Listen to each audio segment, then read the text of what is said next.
Hello hi అండి, welcome to our channel. ఈరోజు మళ్ళీ ఒక మంచి వీడియోతో మీ ముందుకు వచ్చేసాను. ఈరోజు ఇంట్లోనే ఈజీగా ఎగ్లెస్ స్పంజ్ కేక్ ఎలా చేసుకోవాలి అన్నది చూపిస్తాను. మనకి ఫస్ట్ ఈ బేసిక్ స్పంజ్ వచ్చేస్తే క్రీమ్ కానీ ఏదైనా వేసుకొని మన క్రియేటివ్ బట్టి మనం ప్రిపేర్ చేసేసుకోవచ్చు.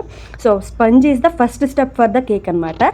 సో ఈ స్పంజ్ పర్ఫెక్ట్గా వచ్చేస్తే మనకి కేక్ ఆల్మోస్ట్ వచ్చేసినట్టే. సో దీన్ని ఎలా చేయాలి అనేది వీడియోలో చూపిస్తాను, వచ్చేసేయండి. మనం ఈ కేక్ కుక్కర్లో చేస్తున్నాం కాబట్టి ఫస్ట్ కుక్కర్ని సెట్ చేసేసుకొని పక్కన పెట్టేసుకుందాం. దీనికోసం ఫస్ట్ మనం కుక్కర్లో కిందన బటర్ పేపర్ వేసి పెడితే మనకి చక్కగా డిమోల్డ్ చేసేటప్పుడు ఈజీగా వచ్చేస్తుంది అనమాట. సో బటర్ పేపర్ పెట్టుకోవడానికి నాకు బటర్ ఉంటుంది కదా, దాని పేపర్ని యూజ్ చేశాను. సో దానికోసం షేప్ ఎలా చేయాలంటే కుక్కర్ని వెనక్కి తిప్పేసి దాని మధ్యలో పేపర్ని ఫోల్డింగ్స్ చేసేసుకొని చక్కగా కర్వ్ షేప్లో కట్ చేసుకుంటే మనకి చక్కగా రౌండ్ సింబల్ వస్తుంది. పర్ఫెక్ట్గా షేప్ అనేది సెట్ అవుతుంది. ఇలా ట్రై చేయండి, మీకు కూడా పర్ఫెక్ట్గా వస్తుందన్నమాట. బటర్ పేపర్ వేసేసుకున్న తర్వాత దాని మీద ఆయిల్తో కొంచెం గ్రీస్ చేసేసుకోండి. కిందన పై సైడ్స్న కూడా గ్రీస్ చేసుకుంటే చక్కగా వస్తుందన్నమాట. మా దగ్గర బటర్ పేపర్ లేదు అంటే ఆయిల్ రాసుకొని దాని మీద కొంచెం మైదా పిండి వేసుకుని డస్టింగ్ చేసుకుంటే అలా అయినా సరిపోతుంది. ఇప్పుడు రెసిపీలోకి వచ్చేస్తే మనం ముందుగా ఒక మిక్సీ జార్లో తీసుకొని నేను అన్ని ఆ కప్లోనే చూపిస్తాను మెజర్మెంట్.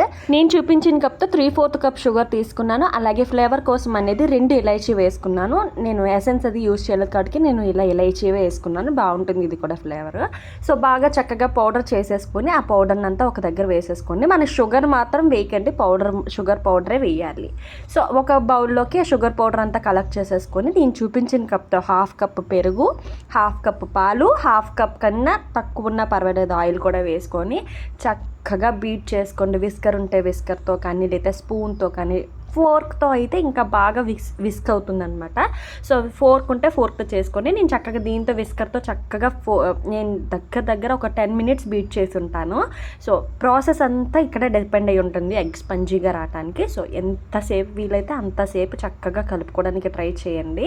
అసలు ఎటువంటి లంప్స్ లేకుండా షుగర్, పెరుగు, పాలు, ఆయిల్ అనేది చక్కగా మిక్స్ అయిపోయేంత వరకు కలుపుతూనే ఉండండి. మనం ఎంతసేపు బీట్ చేస్తే కేక్ అనేది అంత స్పంజీగా వస్తుందని గుర్తుపెట్టుకోండి. సో చక్కగా బీట్ చేసేసుకోండి. లేదు నేను బీట్ చేయలేను అంటే ఇది మిక్సర్ జార్లో తీసుకొని పల్స్ మోడ్లో మిక్స్ చేసుకున్నా కూడా మనకి చక్కగా వచ్చేస్తుంది. లేదా అంత అవసరం లేదు, ఇలా బీట్ చేసుకున్నా కూడా చాలా హ్యాపీగా బాగా వస్తుంది అనమాట. ఇప్పుడు వెట్ ఇంగ్రీడియంట్స్ అన్నీ అయిపోయాయి. ఇప్పుడు డ్రై ఇంగ్రీడియంట్స్ కోసం మనం ఒక జల్లెడ తీసుకొని నేను చూపించిన కప్తో 1.5 కప్ మైదా, అలాగే 1 spoon baking powder, 1/2 spoon baking soda, ఒక చిటికెడంత ఉప్పు కూడా వేసుకొని చక్కగా జల్లించేసుకోండి. నేను మళ్ళీ స్పూన్తో కాకుండా నేను ఆ విస్కర్తోనే బాగా బీట్ చేసుకున్నాను అనమాట. సో అలా బీట్ చేసుకుంటే ఎటువంటి లంప్స్ లేకుండా ఇలా పిండి అది ఉండిపోకుండా చక్కగా బీట్ అవుతుంది. జల్లించకుండా డైరెక్ట్గా మాత్రం వేసుకోకండి. జల్లించుకుంటేనే మనకి పిండి కలిపేటప్పుడు కానీ లేదా మనకి కేక్ బేక్ అయ్యేటప్పుడు కానీ చక్కగా పొంగే ఆస్కారం ఉంటుందన్నమాట. సో ఇలా జల్లించడం వల్ల మ్యాక్సిమం ఉండలు కట్టవు. సో ఇలా మనం కలుపుకోవడం వల్ల ఒకే డైరెక్షన్లో కలుపుకోండి, చాలా చక్కగా మిక్స్ అయిపోతుంది. మీకు వీడియోలో కన్సిస్టెన్సీ కనిపిస్తుంది కదా, ఈ కన్సిస్టెన్సీ వచ్చేదాకా అవసరమైతే కొన్ని పాలు వేసుకొని కన్సిస్టెన్సీ అడ్జస్ట్ చేసుకోండి, సరిపోతుంది. ఇప్పుడు మనం కలుపుకున్న బ్యాటర్ అంతా ముందుగా గ్రీస్ చేసి పెట్టుకున్నాం కదా కుక్కర్ని, ఆ కుక్కర్లో వేసేసుకొని మొత్తం వేసేసుకున్న తర్వాత ఒక 2-3 టైమ్స్ ట్యాప్ చేసేసి మనం కుక్కర్ మూతకు అనేది విజిల్ లేకుండా అలాగే గ్యాస్ కట్టర్ లేకుండా చూసుకోండి.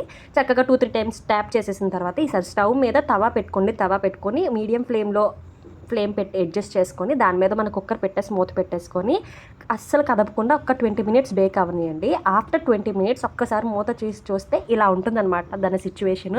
సో నేను కొంచెం దాని మీద డెకరేట్ చేయడానికి అన్నట్టు కాజు తర్వాత కిస్మిస్తో అరేంజ్ చేసుకున్నాను.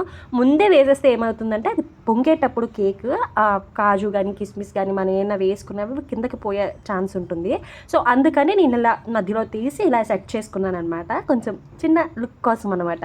సో మీకు ఎలా నచ్చితే అలా మీరు కూడా డెకరేట్ చేసుకోండి. లేదు నేను ఇంకేం చేయను అన్నా కూడా ఓకే. సో ఆఫ్టర్ డెకరేషన్ మీరు డెకరేట్ చేసేసుకున్న తర్వాత చక్కగా మళ్ళీ మూత పెట్టేసుకొని ఇంకొక 20 మినిట్స్ బేక్ చేసేసుకోండి. మీడియం ఫ్లేమ్లో మాత్రమే బేక్ చేయండి. హైలో పెట్టేస్తే కంగారుతో మొత్తం మాడిపోతుంది, నాకు సంబంధం లేదు. సో మీడియం ఫ్లేమ్లోనే ఉంచేసుకోండి. ఓవరాల్గా 40 మినిట్స్ అవుతుంది. ఆ 40 మినిట్స్ అయిపోయిన తర్వాత మన కేక్ అయితే ఇలా రెడీ అయిపోయింది.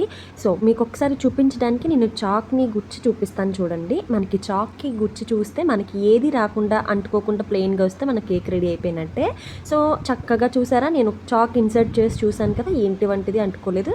సో పూర్తిగా చల్లారిపోయేంత వరకు స్టవ్ ఆఫ్ చేసేసి అలాగే వదిలేసాను. ఆఫ్టర్ 1 అవర్ చక్కగా నేను స్టవ్ మేంచి కిందకి దించేసుకొని మొత్తం సైడ్స్ అంతా కూడా చాక్తో మనం స్క్రేప్ చేసుకుంటే కింద బటర్ పేపర్ వేస్తున్నాం కదా, మనకి డీమోల్డ్ చేయగానే ఈజీగా వచ్చేస్తుంది. మీకు వీడియోలో కనిపిస్తుందా, ఇలా తిప్పగానే చక్కగా డీమోల్డ్ అయిపోయింది కదా.